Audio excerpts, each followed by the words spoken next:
Hey there, YouTubers. So, we have a CPU cooler here. This is meant for a lot of different CPUs. What did I buy it for? Well, guess what? We're going to try it with this here i9-12900 at some point on the channel. Sooner than later, actually. Now, I do have some awesome Noctuas, but we did install the stock cooler. At some point, we'll get some temps on that, which we actually, maybe we already did with some benchmarks. Decibel readings, right? We'll put the thing up close and then about 12-14 inches away, get what that is. Pretty much running full speed. And so let's get this open. Now this is the absolute cheapest LGA 1700 compatible CPU cooler I could find. I bought this brand. Actually, when's the last time I bought this? I bought a couple of these before I went overseas. When I went to Africa, we bought 2 or 3 different ones from this company. This is ID Cooling. Chinese brand, I believe. SE-214-XT ARGB, right? So, to really use this thing, you need ARGB on your motherboard. It will run, obviously, that you need the ARGB connector to make it light up and to be able to control it. A for addressable. And, you know, you can't really see it because it's so small, but these should be some of the different software programs. Let's see if we can get this guy on. There we go. So you got the ASRock, you got MSI software. One of these should be ASUS on here. And hell, I can't tell you what these are. Let's see if we can get close enough. Maybe you guys can see what that is at home. Alright, let's go ahead and get it open. So, you know, on the channel we bought tons of different CPU coolers, right? Obviously, Noctua is my favorite. I can't really tell you I have a second favorite. Let me see. I'm looking up in the cabinets. Nope, no second favorites. I bought quite a few of these. We bought all kinds of different brands, some Korean stuff, but this brand, you know, they weren't bad. I think we'll be relatively happy with their performance. Now, whether this is really up for the i9-12900 is another story. It probably should be able to support it. Why is that? Well, the TDP is relatively low. Now, when I bump up the power limits, we shall see, right? Currently, the stock cooler, it's the i9-12900 is on a motherboard that we cannot bump up the power limit, so the temps all look good. So there's your 4-pin, right? Going to connect on the motherboard, ARGB. There's the fan. You know, nothing super spectacular about it. 12 volts, as you can see, 0.25 amps.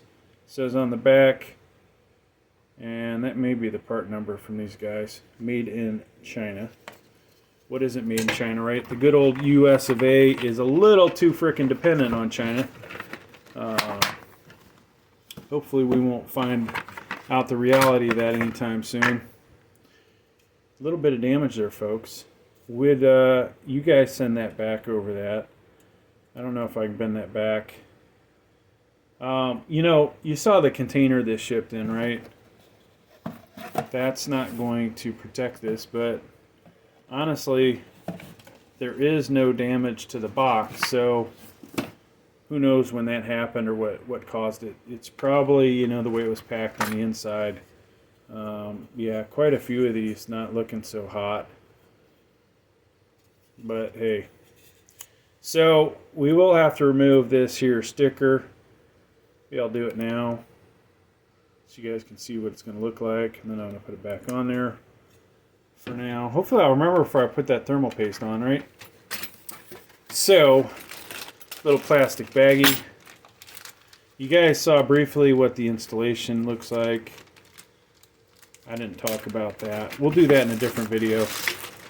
So we have some ports here.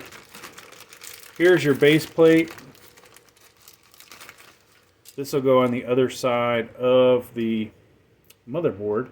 You remove this double-sided tape here.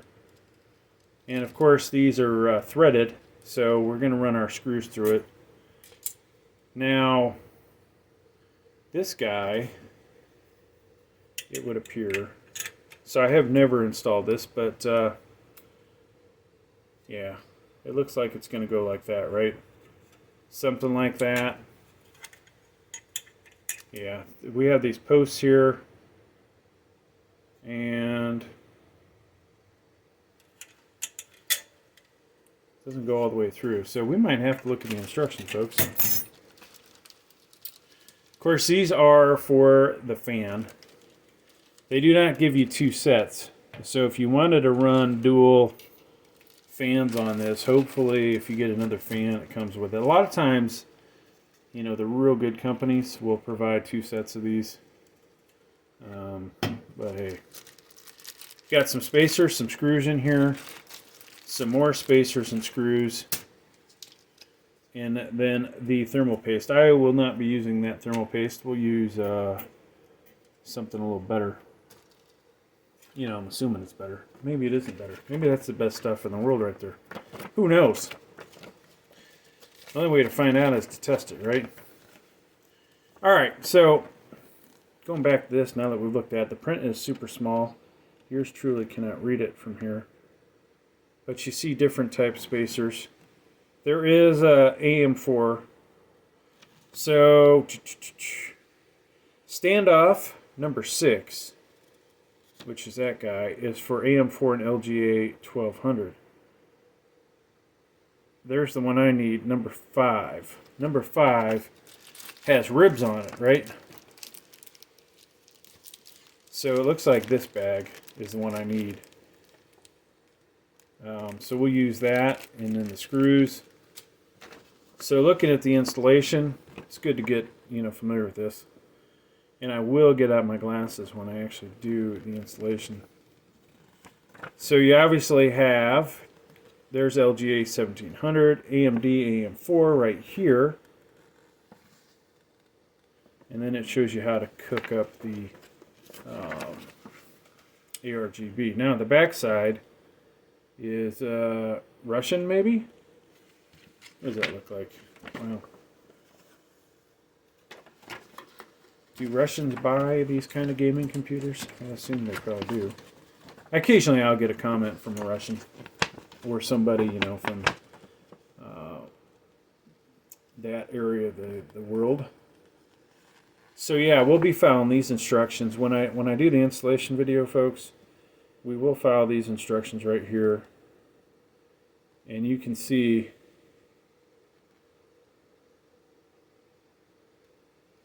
basically you put that mounting plate in from behind, then the support, screw that stuff together, then the thermal paste comes in, then this guy comes in over top, and it would appear, I will tell you the instructions suck for this because they are so freaking dinky. This guy will come in over top, and somewhere in this bag it would appear, folks, that probably those how many screws do we have in here? We have 4 screws. So what those actually go into, who knows? Actually, yeah. 4 screws. There we go. So the 4 screws are for this. Alright. We need 2 more screws somewhere though. That would probably be, yeah, probably going to be these guys right here. That is interesting. So yeah, like I said, can't read this. It is a little on the small side. There's number 11. So if you can see in here, number 11. So number 11 is going to fit through there and secure that. So like I said, we will get all up to speed during the installation video, which should feature, to be honest with you, I think I'll put it on the i9-12900 will go on a Asus Prime Z690P. That's a D5 motherboard. We'll throw that on there and get this thing rocking. I mean, this i9 right now is being basically not performing like it should, right? That's the negative with using a crappy motherboard. You're not going to get all the performance out of something like an i9. So we're going to boost it up and get it where it needs to be. Hey, thanks for checking out my video. I'm going to throw all this crap back in the box. Like I said, a little disappointed by the condition of the heat sinks. But, you know, this is not going to be a show computer to go brag to everybody about, even though it will put up some pretty awesome numbers, especially with the RTX 3090 attached to it at some point. There you go, though, folks. That's what you saw. Thanks for checking it out. Please like, please subscribe. Thank you.